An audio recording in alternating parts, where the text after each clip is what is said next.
morning, colleagues, students, and friends of ICA. Welcome to Kaleidoscope, a special podcast program of the ICA Membership and Internationalization Committee.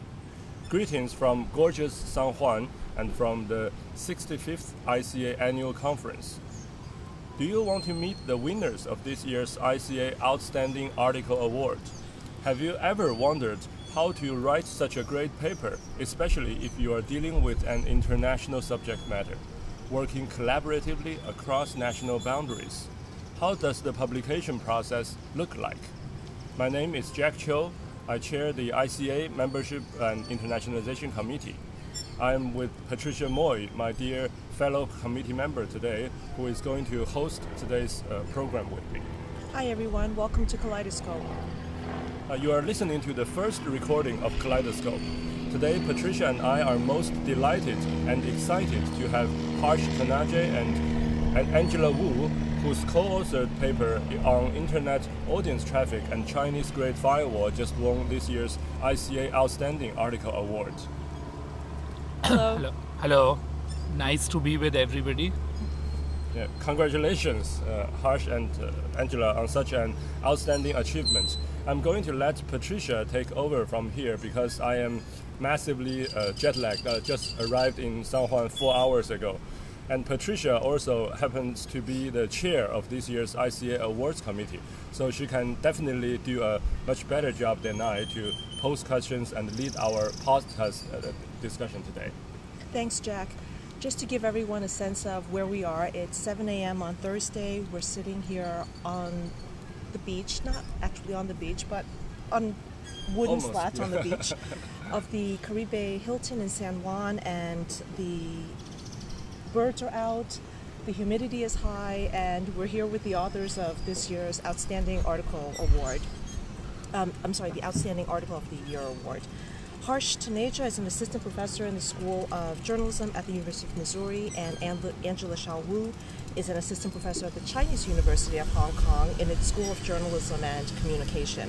Harsh and Angela's award-winning article, if you haven't seen it yet, is titled, "Does the Great Firewall Really Isolate the Chinese? Integrating Access Blockage with Cultural Behaviors to Explain Web User Behavior," and it was published in the Information Society in 2014.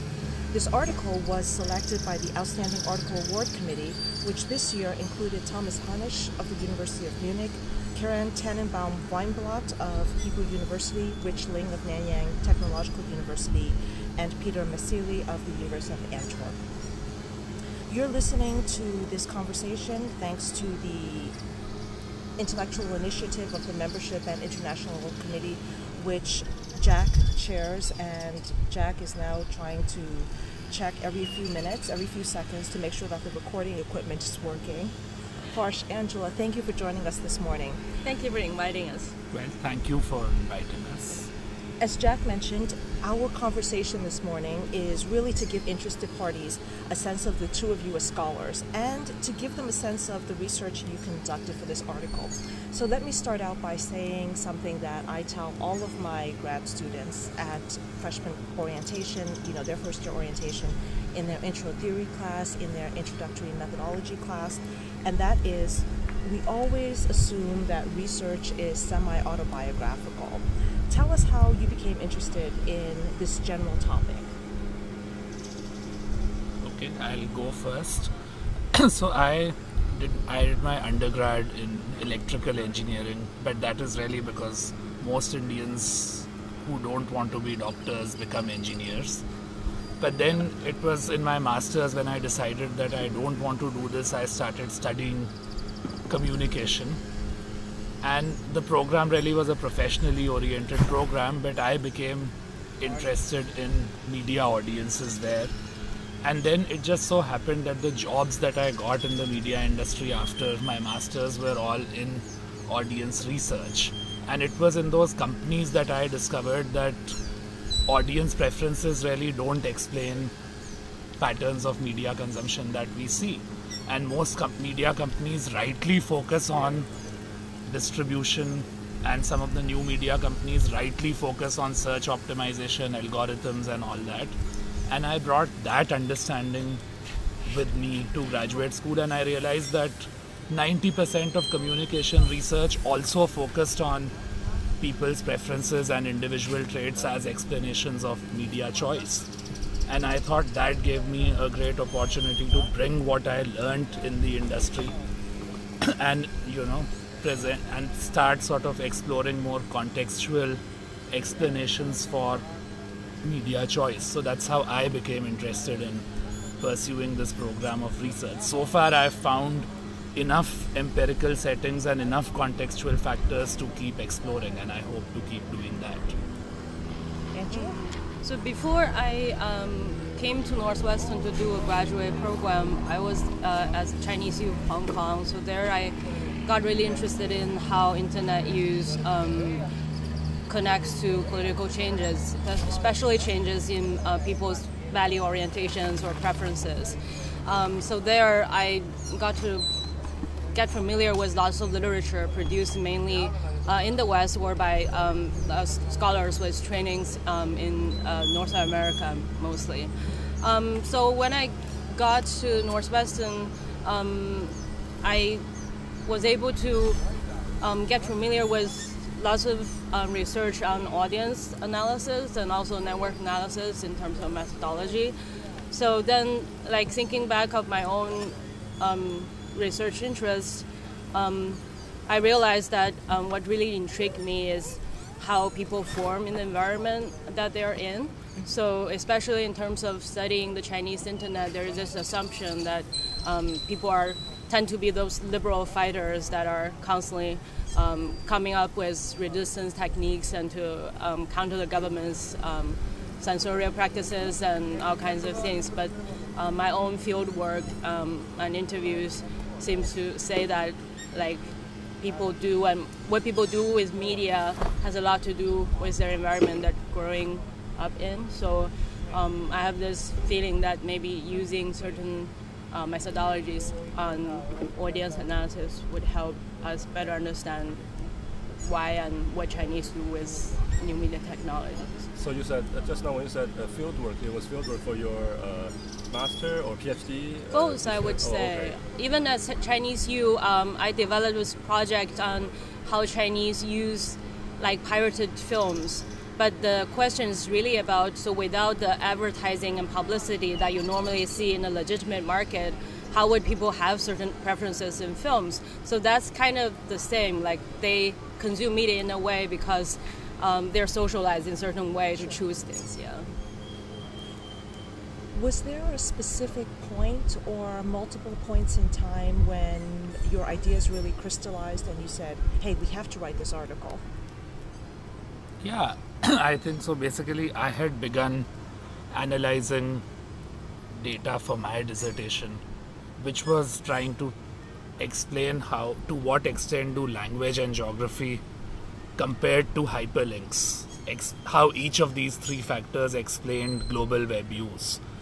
And it was in that I was noticing a very distinct, almost isolated, Chinese language cluster of web use. And I shared those findings with Angela. Being one of the very few international students in the program, we would often talk about our research to each other, and she told me that this gels very well. That what do you think is the role of the firewall in this? And I said, I don't really know. Like, I'm not from China, but to me, this doesn't look very different from some of the other linguistically defined markets. And then she brought insights from her fieldwork, saying that actually, you are right, the firewall may not explain much of this. And that is where we thought that we started sort of debating, can we actually bring an empirical investigation of the firewall into this analysis? Yeah, because in terms of the Chinese internet, there's a lot to be said with regard to all the measures the government has been using and all the ways they're controlling the internet. And from there, lots of assumptions are made about the subjects within China, like what they would think and what would their behavior would be in this environment. So when I saw Harsh's like preliminary results from the analysis, I thought this is a very great opportunity to really explore that empirically, to see like how people behave in China comparing to what other internet users are doing around the world. Yeah, and at that stage, she found out that we could actually get data on whether each of these sites were blocked by the firewall or not at the time my dissertation, the other data set was collected. So once we knew that we could do that, then we decided that, you know, an article is in order. The aha moment. Yeah, that was the aha moment. Let's go back a little bit. Your article is based on conventional schools of wisdom regarding internet censorship. Specifically, that if you don't block access to foreign-based websites, then internet users would access all websites. And in your article, you say that this perspective is quite dominant in the West, which makes sense. We've heard quite a bit about it. But how prevalent is it in non-Western countries, in China specifically, which is what you study? You mean this kind of assumption? Yes. I think this assumption in the case of China also reflects a different kind of ideology, assuming that once all the restrictions are removed, people would like happily jump out to the outside world and like maybe learn or internalize certain values, and that would cause some political changes in China. So that specifically would assume that not only the Chinese would access all kinds of websites available to them in a like even way, but they would be even more like interested in certain types of websites. So those were the assumption that I sort of detected in the literature. So I would say in this case, China is even more prominent when people think about Chinese internet use.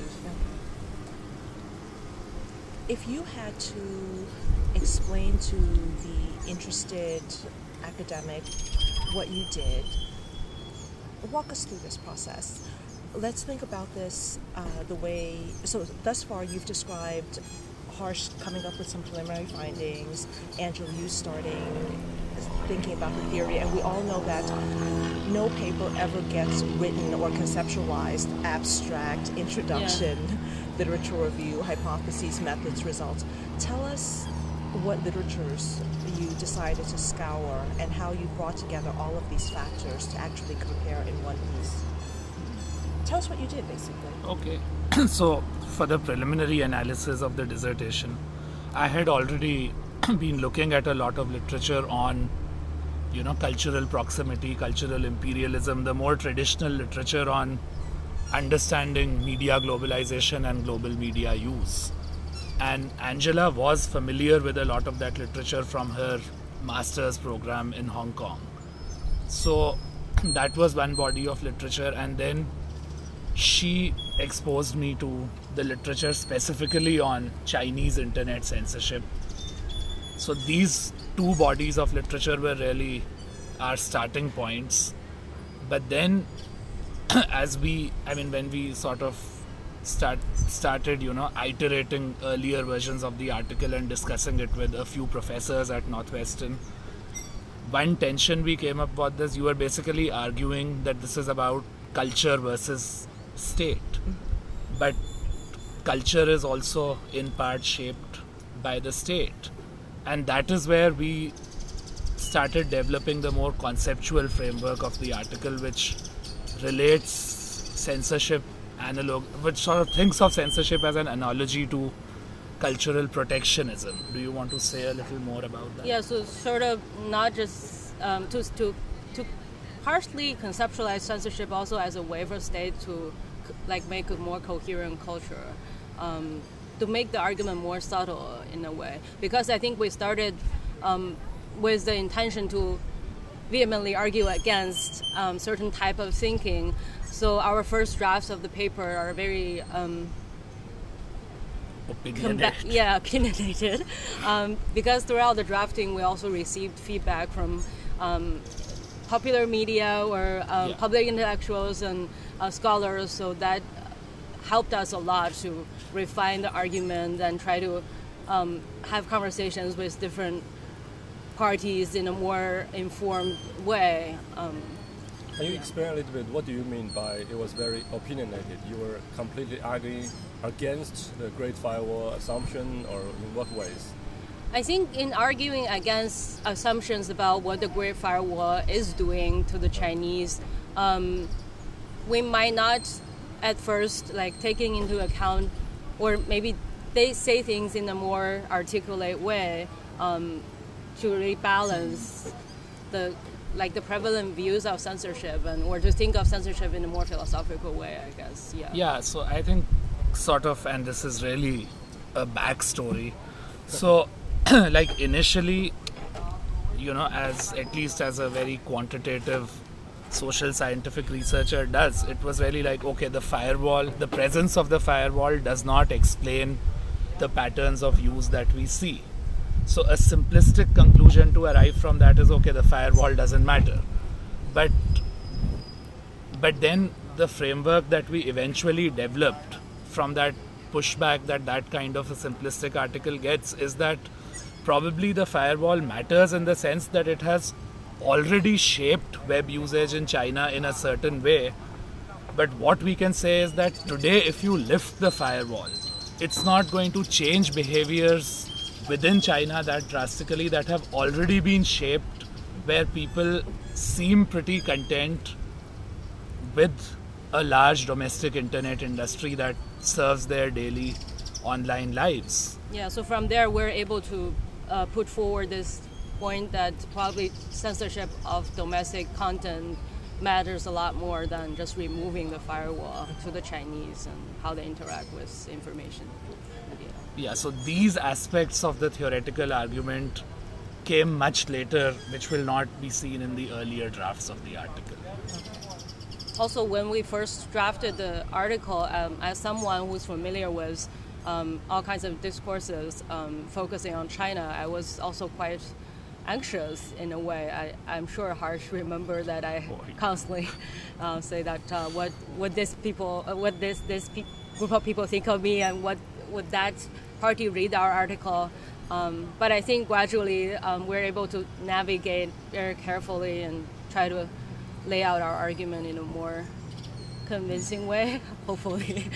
I think luckily a couple of professors at Northwestern encouraged us to frame it.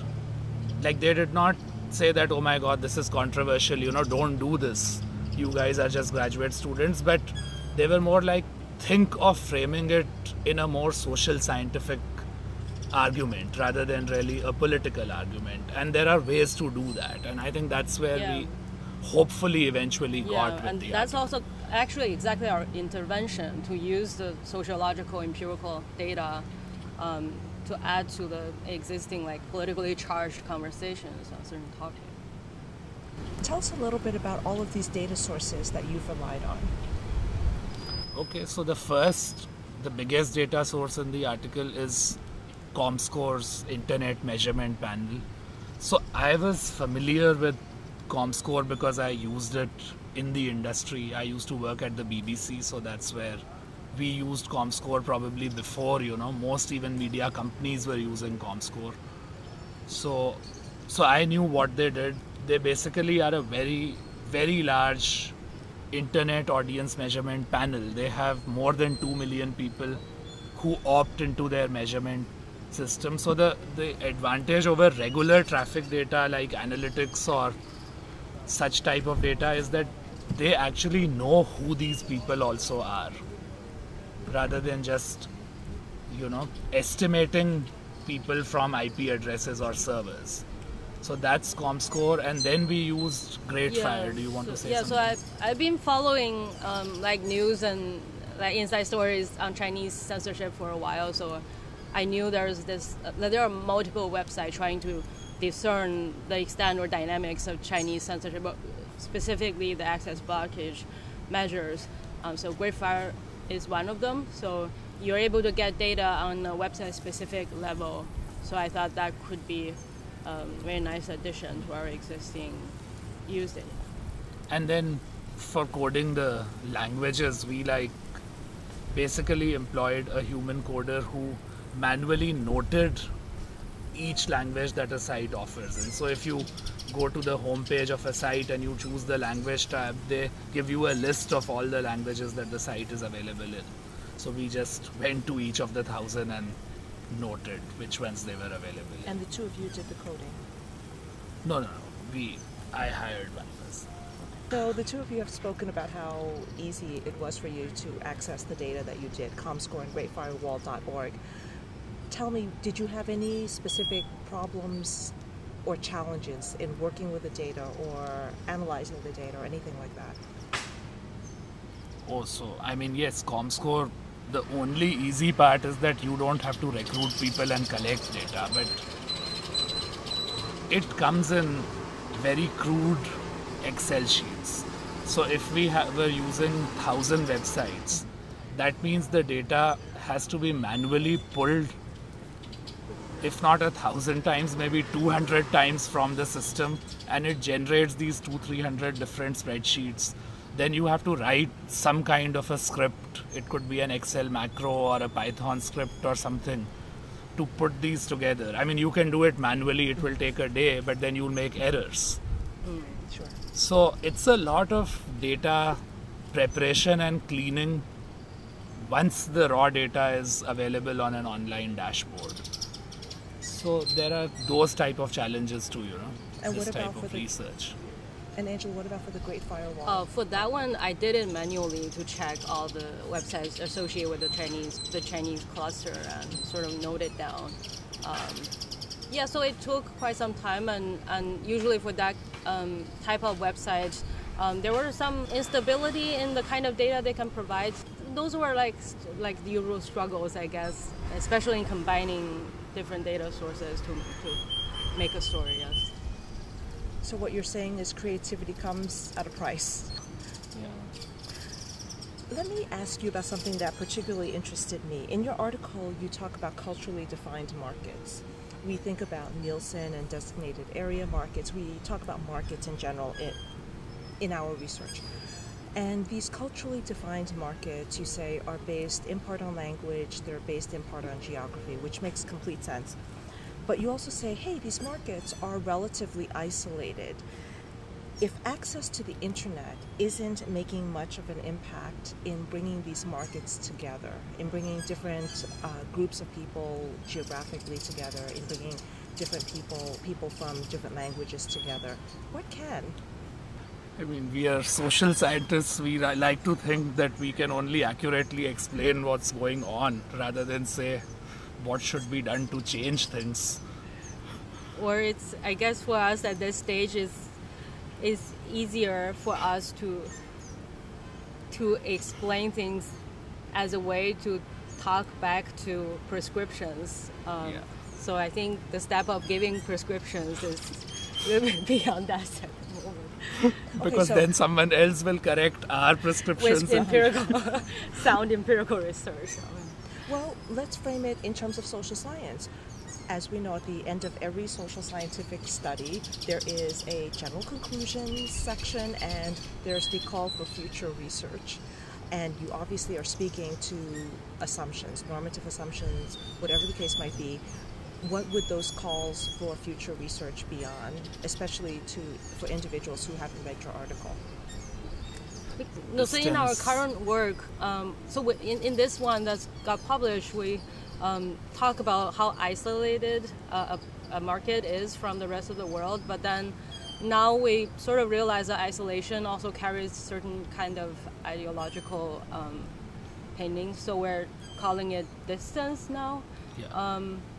But then I think in general our current project is trying to explain the clustering of web usage with with more variables. So in that way, beyond language and geography, those more hardcore barriers, you would say, we're able to explain the patterning with a number of other factors. Maybe doing that would allow us to better understand, worldwide, how users come together online. And actually, so we used culturally defined markets because the literature at the time, this word was given by Joe Strawber in his very influential work on cultural proximity, and and when he applied this concept to understanding global television in the early 2000s. But we have sort of, since in our future work, which also looks at understanding culturally defined web use globally, we are now using the idea of regional cultures, which is used more in cultural sociology. And we've dropped the word markets because we think it has an unnecessary commercial overtone, which can be avoided. Yeah. Let me switch gears a little and turn the conversation to your experience in the general research and publication processes. In your article, you explicitly note that both authors contributed equally to the article, and Angela, you note this as much in your CV. Yes, you list yes. this. Yeah. What advice would you give to young scholars and students about how to navigate authorship issues? I have so far collaborated with like 2 people, I would say, and like the one with Harsh is the project has been completed. So no, I found the whole process extremely satisfying because we were able to work in a very complementary way.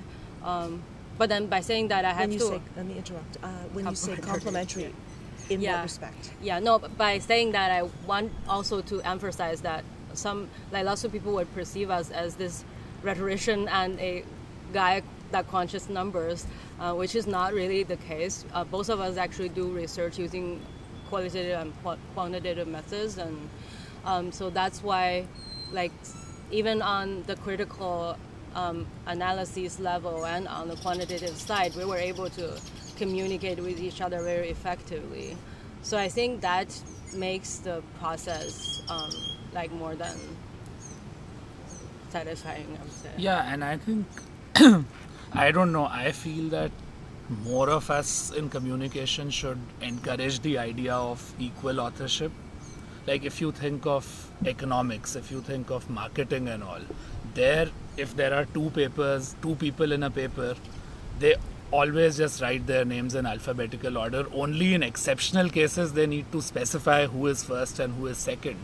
And at least when we started working on the paper, what we realized is that it's very hard to quantify whose contribution is more than the other. And we hoped at the time that we'd continue to work together on more projects.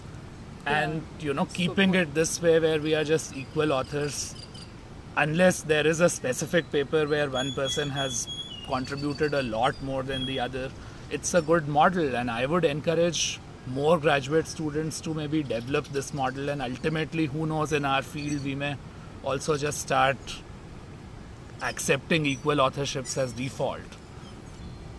One of the questions I hear students asking a lot about is, how do you organize your writing time?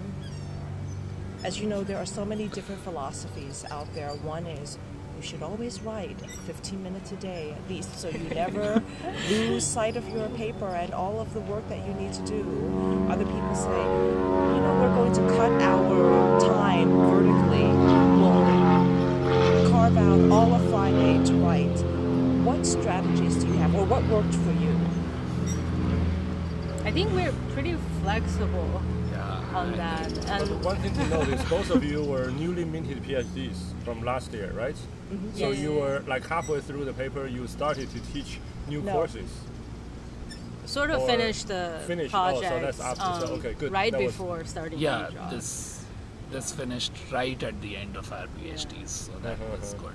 Yeah, but then I think at the time we both had other projects going on, so I think we just planned ahead at what time who might be able to contribute to the project and in what way. So I don't know, I think what's important is we deliver as promised. That's how I guess the thing can just proceed. So what if Harsh does not deliver? How will you penalize him? That rarely happens, but we did have certain. We fought. We fought once. Yeah, once. Substantially once. Yeah, but it's part of the process. That's just... And you both live to tell about it. Yeah, so. And also, as he said before, I think equal authorship is easier to determine if you are sort of have the idea that this will be a long-term collaboration. Then I guess like people might look at it in a more relaxed way. Then Harsh, Angela, both of you mentioned and referred to different drafts. Give us a sense of the literal and figurative paper trail for this manuscript, because you presented versions of it at AJ, versions of it at the Oxford Institute.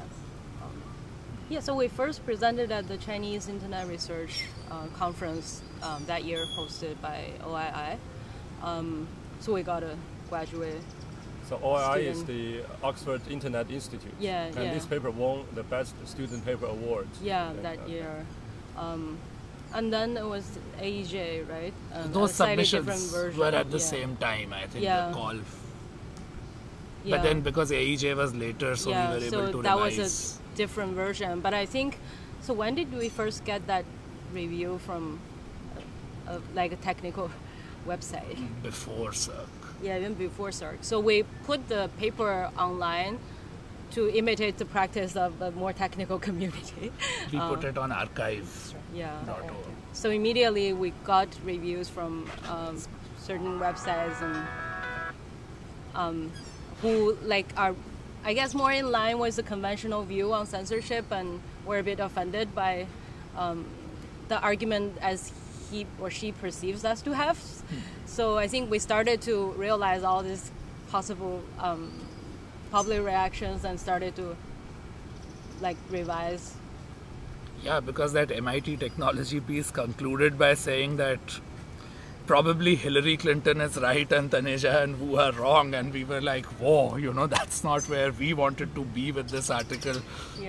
No, so he actually used the word insidious and dangerous. Interesting. So which also made us think that this is a really important piece. We want more people to read it, to make their own judgment. So this was before the Information Society piece came out? Much before that. Okay. So it already had lots of online public, and lots of the critique came from people you've never met.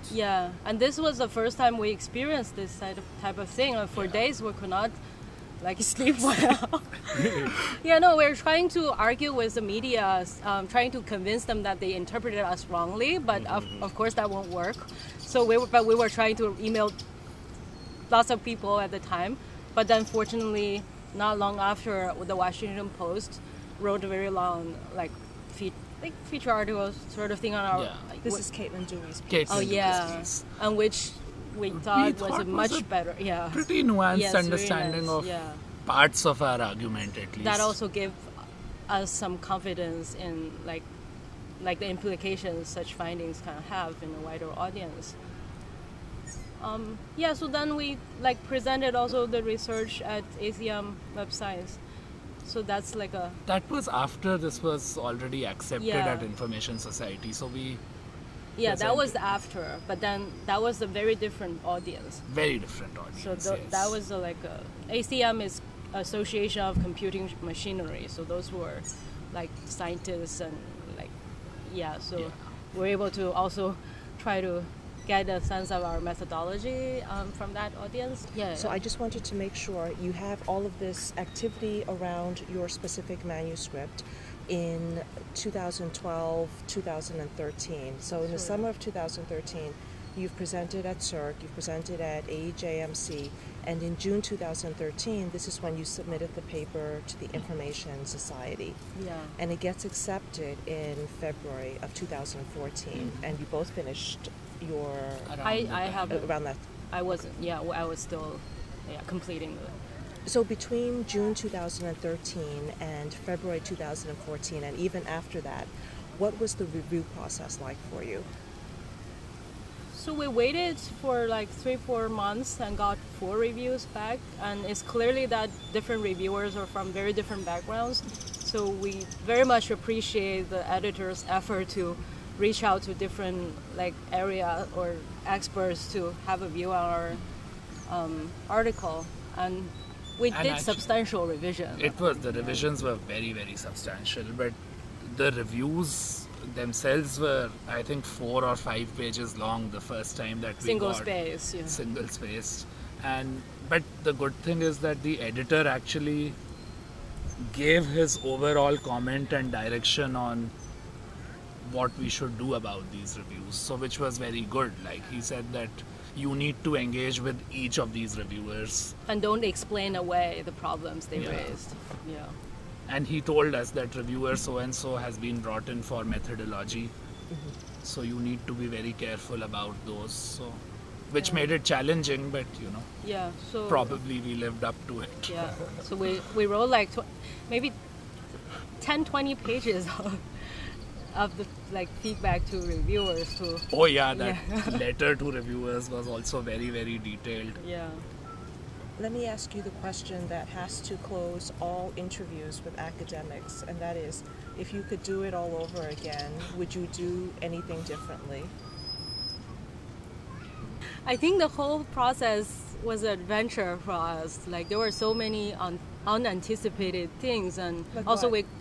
like how different parties react to it, and like the kind of recognition or we got, or even accusations, or those were never expected. And also we got like awards from very different types of conference audiences. So I would consider we were also quite lucky at different stages. So if you conceive the process like that, it's very hard to think what could be done differently, because it's already a very wild sort of trajectory. Yeah, and I think the biggest sort of starting point was that we presented this to a group of 2 professors and 2 graduate students at Northwestern, and I think at that stage we could have been pushed back, saying that why are you treading on such a political territory? But on the other hand, what we got there was that let's work out a way to frame this more social scientifically while keeping the controversial aspect alive, because some amount you want to obviously write on an issue that's important to people, and if it's important to people it will be a bit controversial, but let's work within that and frame it like how social scientists should frame an argument. And I think that is where we were very lucky, and from then on it was a adventurous but a journey with favorable outcomes so Yeah. far. So that's why it's hard to say Yeah. what would we do differently. And one station in this journey is the ICA Outstanding Article of the Year Award. think this is the- Congratulations. Thank We you hope so the much. journey doesn't This is end the there. best culmination of this project that Yeah. we could have hoped for. Yeah. So Yeah. thank you. Yeah, thank you so much. Thank you. Yeah, this is probably more than adventurous. Okay, I would say it's also serendipitous. Okay, and then it's, you encounter that you had a very adventurous beginning, but then it becomes more and more serendipitous, which is, Yeah. I think is the greatest for academic journeys like this. So with this, I would like to thank both Harsh and Angela very much for being the guest to the very first Kaleidoscope podcast recording. And also thanks a lot to Patricia, to prepare the questions and lead the discussion today. And if you have any feedback or comments on this program, please contact us. Okay, you can find Patricia and my contact information at icahdq.org.